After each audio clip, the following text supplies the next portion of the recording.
تو یہ کیسا ہے؟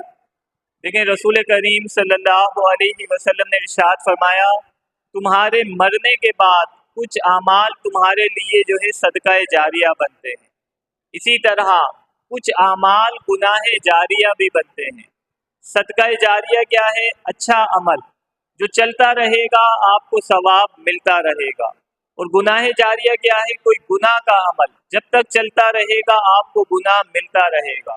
اب سوشل میڈیا پر کسی نے گانا ڈال دیا، ناچ گانا ڈال دیا، میوزک ڈال دیا، تو یہ جب تک چلتا رہے گا اس شخص کو گناہ ملتا رہے گا۔ لہٰذا یہ تو بہت خطرناک ہے، ہو سکتا ہے انسان مر جائے اس کا گناہ نہ مرے، تو ایسی پوسٹ نہ کریں جس کے اندر گناہ کا مواد ہو۔ ہاں اگر کوئی شخص ان کی آئی ڈی کو بینڈ کرتا ہے تو اگر قانوناً جرم نہ ہو تو اس کو بینڈ کرنے کی اجازت ہوگی۔